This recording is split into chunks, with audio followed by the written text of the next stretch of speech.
Hi there everyone, Lars back with another review and analysis for The Dangers in My Heart. And once again, this show is just dripping with wonderful romantic fluff and goodness. In this episode right here, we actually don't have much in the way of massive character and plot progression. We have returned to the fun little rom-com shenanigans that really started us off right here. However, we now get to see them in a new light, with Yamada's and Ichikawa's feelings being way more out in the open, which leads to some fun romantic tension. But first off, we get this fun little side story of Adachi repaying Moe for the chocolate on Valentine's Day. My dude's a little bit late right here, yet, as we come to find out, though he tries to play it off really cool and be like, no, she'll know it's me, but I don't really want to face her and everything, the guy made his own white chocolate cookies, which, according to tradition,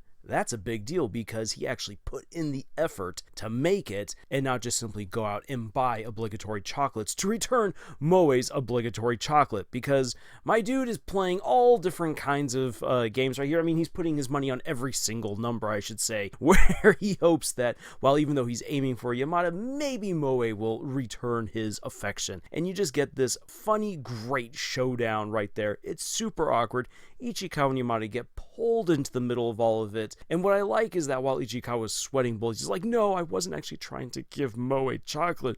I just was helping out Adachi because he thrusted this upon me. Yamada has come to understand. There's now more understanding between these two characters, and they don't immediately jump to the worst of conclusions. And honestly, that is thanks to their experiences on White Day. So I guess it is some good character and plot progression right here. You just kind of got to be focusing in on it. But after that, we just jump into the fluffy bits, with Ichikawa and Yamada now enjoying break afterwards.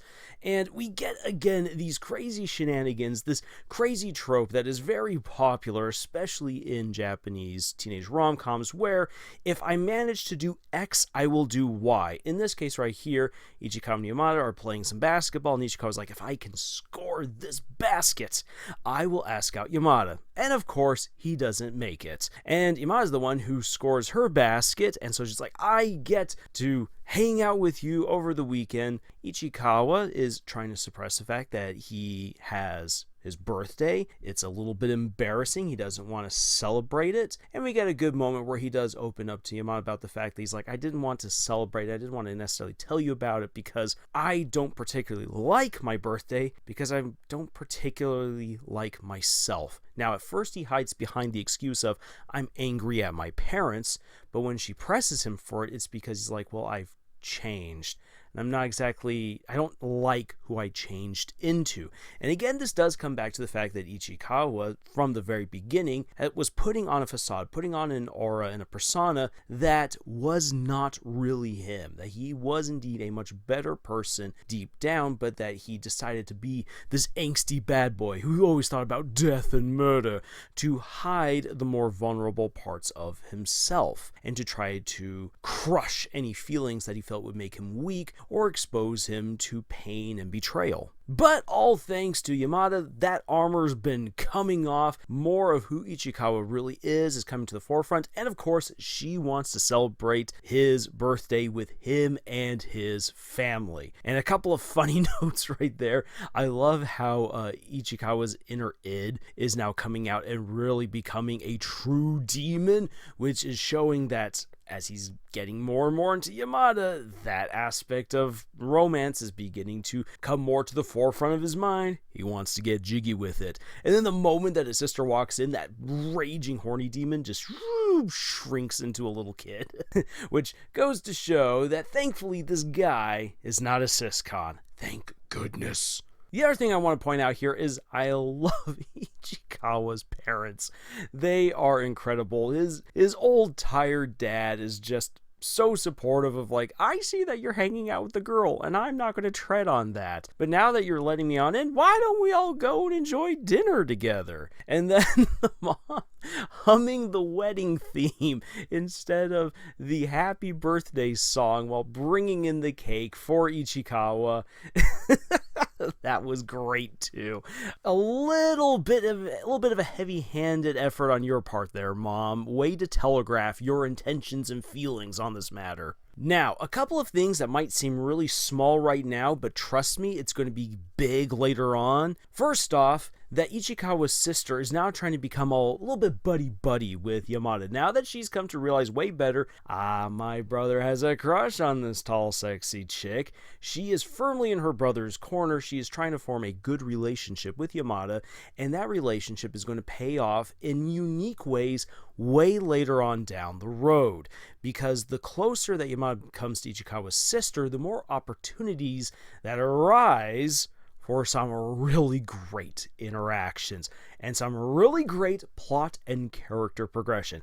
I'm not spoiling anything beyond that because it is seriously some of the best parts of the manga. The next big thing that we see that might not seem all that important in the moment, amongst all of the fluffy goodness and the flirting and the awkwardness and the, oh, Yamada's wearing my sister's clothes, she was not wearing underwear, oh my gosh, amidst all of that, it's very easy to lose sight of a very important clue that was placed right in Yamada's lap, the script for an upcoming production. This is big right here because this will set up a massive moment towards the end of this season. As I said before, this season is going to culminate with a very powerful moment right out of the manga. Some people have already dropped some hints as well in the comments for some of the previous videos, and thank you guys for not spoiling exactly what happens, because for the anime onlys, this is going to be a really sweet moment. But that script right there is going to set up a huge, not necessarily confrontation, but a conundrum that is going to have to be overcome, and it is a tipping point for Ichikawa. And I'm saying this right now because I want to explain why that's going to be. We've already had it set up that Ichikawa respects what Yamada is doing as an actress and as a model, and he wants her to succeed. The fact that he now sees that she has the script, that she's going to be playing a significant role in an upcoming production, this is going to be the cause for the upcoming conundrum. And I really am excited to see how that is adapted here in the anime. Now, as far as what authors can learn from this sweet, fluffy episode, well, what can we really take away from this right here? I'm going to get a little bit into the debate that I know that a lot of editors and agents are going to say, trim the fat, trim the fluff, get rid of all of that stuff, and let's focus on the core plot and characters. And in many cases, that is the right thing to do. However, when you are writing a rom-com, you actually want to add in the fluff. Why is that? Because when you're focusing purely on the characters falling in love and progressing along that path, comedy in of itself can actually trip up that process. You want to have these little side stories, these moments of awkwardness, of them going and playing basketball with their little cheesy romantic bets, going out and meeting at a train station for really no reason in particular, celebrating a birthday when it's really not that big of a deal. Why do these things? Because this is what actually provides you the moments where you can have that comedy, that awkwardness, the flirtations, the misunderstandings, and the reconciliations that help to define the overall relationship. Because if we were to focus just primarily on good character development and advancing the plot, which is Ichikawa and Yamada getting together, there's actually a lot of really great scenes that we have had in the previous episodes that would not be there, that would effectively have to be cut. In fact, actually, one of the things that would be arguably cut by an editor who's like, let's just focus on the main thing here, they might actually argue to get rid of the whole subplot with Ichikawa delivering the graduation speech. And the reason for that is because you don't even need the graduation speech in order to have the showdown between Yamada and Flirty Senpai, and you don't need the speech to even set up Ichikawa chasing after Yamada to go to the karaoke bar. In fact, the whole karaoke bar scene might also have been cut because it's really not that important, other than just to show that Ichikawa is still awkward and weird and he makes bad decisions, which there's plenty of other stuff that's already cemented that, so why would you need that right there? And that's one of the that's why I say this is a debate, because there's a whole lot of authors who say, look, you need to focus on the main stuff right here. We can make arguments that these scenes, as much as you like them, aren't necessarily needed. They slow things down. Sure, they tell us about the characters, but we already learn more about the characters in those crazy heavy moments, like where Yamada expresses how unsure of herself she is at her own house and shares her history through her old elementary book, her old elementary school yearbook. And they would say, we need more of those moments. But when you're writing a rom-com, and really when you're writing any sort of long-form story that really wants to dive deep into these characters, you need these moments. You need these fluffier moments. You need these side plots. You need these chapters that are just there more for the fun of it and to help people really get more invested in these characters, even while they don't necessarily push the plot along. However, you have to know what kind of story you're writing, what kind of story you're creating, in order to know if you can even afford those kinds of moments. Right now, I'm actually working on a book that I hope to submit to agents and to publishers. And while there are so many things that I want to write for these characters, for the world that they're in, things that are really interesting to me, I have to kill so many darlings. I've had to trim so much fat, and I'm even actually going to have to trim even more to keep this under 120,000 words, because if it is over that, it is guaranteed that no agent will pick this book up because they want it absolutely streamlined. And for me, that can kind of work because I'm telling, while I'm telling a romantic story, I'm also telling a very straightforward action adventure fantasy story right here. So I can afford to trim all that stuff. But if I were writing more of a rom-com, I would have to add in all of these elements and just tell the agent, well, you gotta suck it up, Buttercup, because we need to have these moments in here in order for people to really enjoy these characters and their relationships.